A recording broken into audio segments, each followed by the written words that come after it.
Hey guys, this is Frank Yecker, and you're listening to Submission Radio. Hey, this is Rich Franklin. What's up, everybody? This is Chris Lieben. This is Diego Sanchez, Randy Couture, Alistair Overeem. Hi, this is Stephen Bonner. This is Don Fry. Hey, I'm Phil, Mr. Wonderful Davis. TJ Dillashaw. You're listening to Submission Radio. Submission Radio. Submission Radio. Submission Radio. You're listening to Submission Radio. Welcome to Submission Radio. Dennis Shkradov here with Kasper Ozolowski in episode 197. Man, so close to that 200. Wednesday, October 23rd. 1 week ahead of us going over to the Big Apple, doing UFC 244. But before that big show happens, we have a pretty sexy show for all our listeners today, Cass, with a fun little lineup with some legends, some friends. I can't wait for today's episode. Yeah, that's right, man. It's a nice, beautiful, sunny day here in Melbourne, and we have some toasty guests to keep you guys warm wherever you are on the planet at the moment. We have Robert Whittaker, the former UFC middleweight champion, still the face of Australian MMA, returning to the program, obviously post-UFC 243, to discuss what his life has been like since the loss to Israel Adesanya, obviously what's next for his career, and it's always fun chatting to the man, so we want to pick his brain. Also, he was at PAX, which is obviously a massive gaming convention, so him being a massive gamer, got to get his thoughts on that, and just a whole bunch of other things in the division. Darren Till versus Kelvin Gastelum, Israel Adesanya versus potentially Paulo Costa. There's a lot to talk to the man about. Kevin Lee taking on Gregor Gillespie next week, like you mentioned, Dennis, UFC 244, where we will be.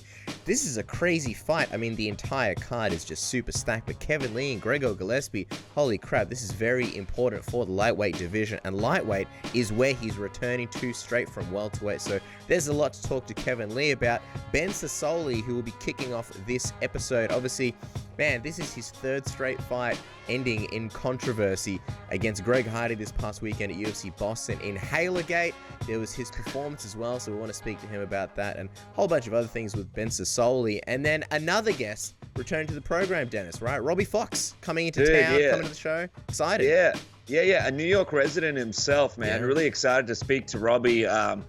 You know, we've started this friendship a while ago when he first came on the show, and we've been sort of following each other on social media for a while. Since then, he's become like besties with Dana White on his show, doing the tour through the office, on his Instagram feed. So I want to get to the bottom of that. How is this friendship going? And of course, the man knows his pop culture.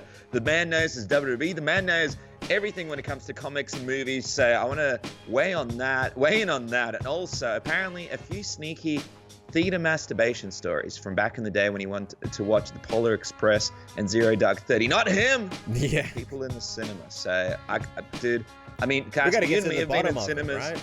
Yeah, I mean, you and me have been in cinemas, and we've been to a lot of movies. I don't think I've ever seen that happen. No. And Polar Express and Zero Dark 30, two movies you would never guess for that to happen in. So, got to get to the bottom of that. He is on the show. But of course, we are going to New York. Going to go visit our friend Robbie and check out UFC 244 next week. And a big part of that is thanks to Musashi. You guys know Musashi as the guys that have supported the show for quite some time. They have some amazing products when it comes to protein bars, you know, proteins that you can mix into your drinks, pre-workouts, all sort of stuff. You guys need to go onto Musashi.com right now. They have sort of a bit of a breakdown. They've got the way to fuel, the way to bulk, the way to shred, the way to recover. And you guys can get in there. They break down their products in such an easy way, Cats. I mean, we've already spoken about the fact that they have some of the most delicious products. I mean, you know, jam donut protein bars that are absolutely delicious. But they actually do the thing for you where when you're like, I don't know if I should take this right now, they break it down into categories for all those people out there who aren't exactly scientists to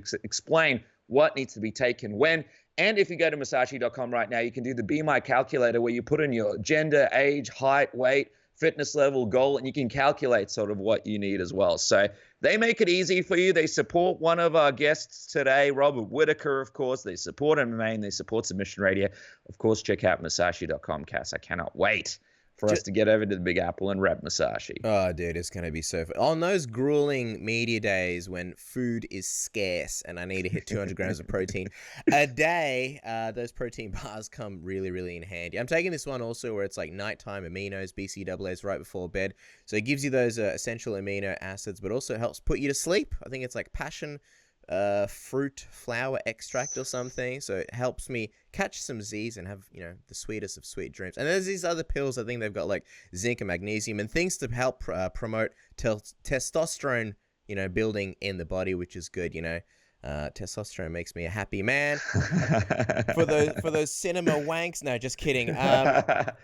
But I was gonna say, man, speaking of support, I can't get over it, and this is something that you've been sort of touching on the last couple of episodes, the support and the love that we get in the comment sections on YouTube from you guys. Of course the DMs, of course the stuff on Twitter as well. But man, I love waking up the next day after a new episode drops and just getting on the YouTube comments and just responding to all you guys, all the familiar faces, the familiar names, the familiar avatars, and the crazy thing is that you guys are basically from all over the world. So it's so nice to be chatting with you guys in all different parts of planets, different parts of the planet. Just a couple of guys, here in low-key Melbourne, Australia, talking with all of you guys. So keep that up, and of course, look out for the technique of the week. We've got another Ben Sosoli technique coming, and then we've got some sexy techniques coming with Dan Kelly for the following weeks. Not to mention the ridiculous amount of content that's going to drop next week for UFC 244. It's very exciting times ahead.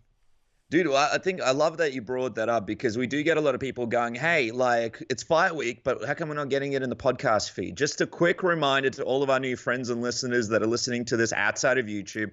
When it comes to UFC Fight Week, the place to go is the Submission Radio YouTube channel. Yeah. Jump on the YouTube channel right now. You can check out this episode in video if you want to sort of check out your favorite fighters on the big screen and check them out on their Skype feeds and what's going on and stuff. It also, I feel like it adds a little bit to the interview, and you can just chuck it onto your YouTube, onto your PlayStation, onto your Google Chromecast or whatever, your smart TV, and just relax and check things out. Next week, everything will be on the YouTube channel, so not to miss out, go on youtube.com/Submission Radio.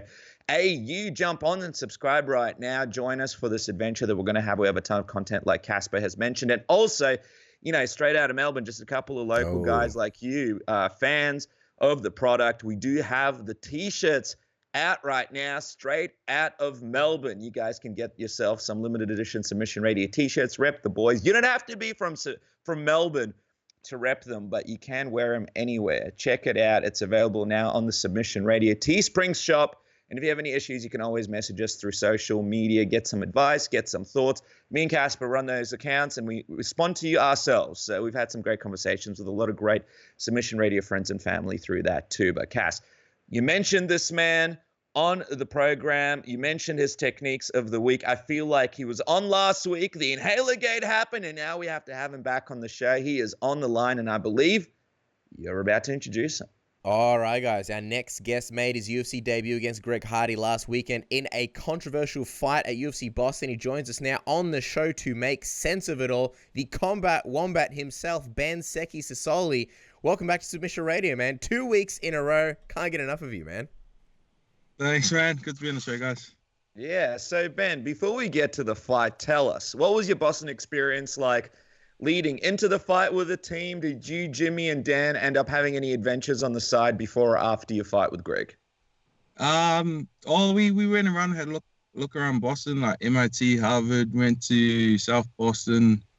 Man, it was an awesome city. It was just cool. It was just, pretty much wake up in the morning and look forward to just walking around and having a look at everything. I mean, you, Jimmy, and Dan, I feel like that's a recipe for a sitcom. Dan's kind of the guy that looks after everybody. Jimmy and you sort of on the wilder side of things. What was that dynamic like in a place like Boston? Did you guys end up going to any bars or end up having any fun sort of after the fight was done? We're going to bars, like sports bars and stuff, just to eat dinner and lunch every day. Jimmy and Dan were having beers and wine and eating burgers and stuff, and I was just watching, but it was just good to soak in the atmosphere, I guess. Absolutely, man. Boston's such a historic place. So obviously we've got to talk about this fight and sort of help make sense of it all, man. Just before we talk about, even any of the controversies, sort of how would you look at your own performance, now that you sort of made the big UFC debut and made it on the big stage?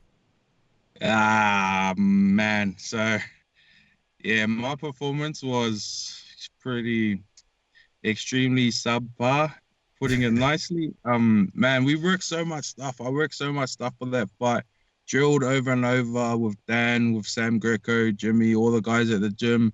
I had so many different ways to enter and get inside. We were going to look at single legs in the later rounds, but kind of just got in there and wanted to throw the same punch over and over again, I guess.